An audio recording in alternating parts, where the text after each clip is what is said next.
how to hire the right people for your business.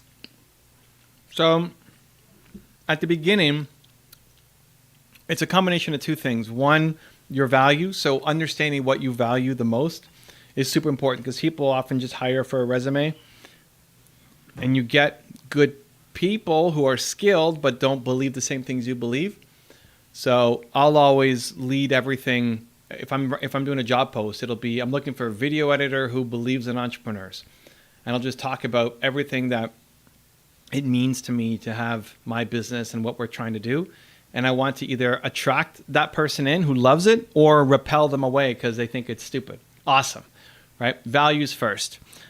Next is skill set. So then do they have the skills that you need to accomplish whatever you're missing in your business? I would say though at the very beginning, not to focus on hiring, especially full-time. Figure out how to make money yourself. And then when you do hire somebody part-time. Part-time, an hour, 2 hours a day, just to get used to working with somebody and managing and hiring, because it's a lot of responsibility and work to manage somebody. You think I'm going to hire somebody and then they're just going to do all the work. That's not how it works. Like, you have to learn how to be a leader. You have to like working with people. They don't just magically take all the work off your plate. And so getting into that earlier by hiring somebody part-time instead of going full-time can give you the skills that you need so that you can quickly scale up. So most people just look for skills, and yes, they need to have the skills. It's not like you're hiring totally unskilled people who you're just throwing into a job. They have to be able to do the job, but hire for values first and start with part-time people that graduate to full-time. That's a great answer, because most people do it the other way around. Most people don't even look at values. It's not even the other way around. They don't even look at values. They just look for skills. And then they're only looking to hire full-time. Like, I need a full-time, Drew's talking about, this is a great example. And Drew's probably not doing this, but just we'll use his case as an example so then he can yell at Zan afterwards, which always makes us happy. Earlier on, I'm like, Drew, why are you doing editing? And he's like, well, I don't have the money to hire an editor, right? That should be a part-time editor. You should hire a part-time editor. And maybe he's already thinking part-time instead of full-time. Most people think I need a full-time editor. That's going to cost me 50, 60, 70K or whatever. Well, no, start part-time. And even if Drew is thinking part-time, great. Start even more part-time. Like, give up some of that right now. You have one client who needs editing. You can already outsource to your editor for one client. Just it's only 1 day a week instead of 4 days a week, right? That should already be happening. And then as you get on new clients, you give them more work. To be thinking about, hey, I'm making money and I'm doing something that I don't want to do or be great at, it's time to outsource that and bring on somebody to help me. Okay, but isn't Drew's situation different than, say, a guy like me who's just doing YouTube videos, but I have to learn how to edit so that I can be able to do all the things you teach about putting in a call to action, leading people to... No, you don't need to know how to edit. You just need to know how to make a good video.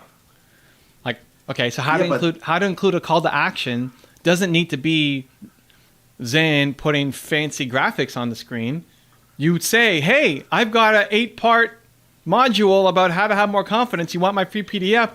Go to the description. There's a link down there. It's just you on camera.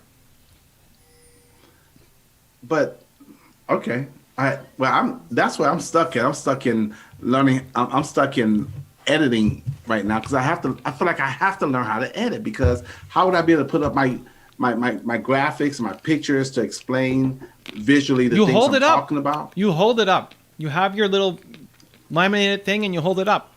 Or you go to a whiteboard or a flip chart and you hold it up. Like, how many videos are you producing a week right now? I paused for a minute because I have to. No, but not a minute. This is important. When was the last time you uploaded a video? I don't know. It's been a few weeks. Few weeks because you're stuck on editing. This is the problem. Well, no, it's double. I gotta do what you teach. You said you gotta have the capture emails. You gotta put in your CTA. You don't need editing for any of that.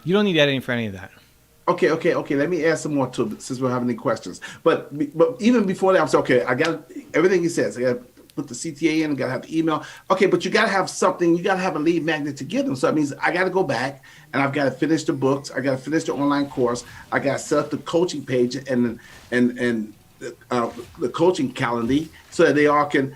All that has to be done beforehand. So I said, okay, I need to pause here, readjust, go back and do all that stuff first, then come back. Have another lead magnet.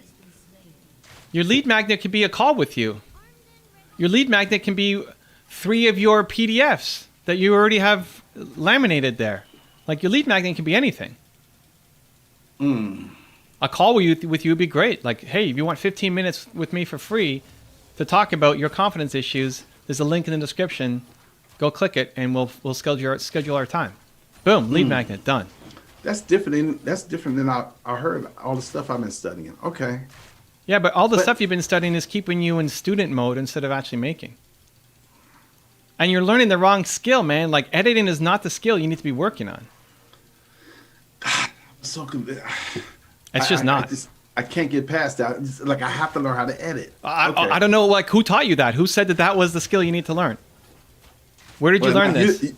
Don't say Evan Carmichael because there's no way I said that. You never taught. You didn't teach me that. All the stuff I read for years. From who? And look at all the videos I see. I see all the YouTube videos. They're all well edited. They're all nicely done. Yeah. Okay. Great. But you can't compare where you're at now to where Brendan Burchard is. You want to get to where Brendan Burchard is. You need to make videos, not release videos for weeks because you're worried about editing. Because today, when you talked to Grant about doing 3 videos a week, I'm like, man, I gotta get back to doing my videos. Yeah, I hope so. Okay, yeah, because that inspired me. I'm like, but I've been so stuck on editing and finishing my book and all the other kind of stuff. I'm like, because you only have so much time. No, but I agree, dude. But the book is not the play. We've already talked about this. Your book is gonna get better once you do coaching.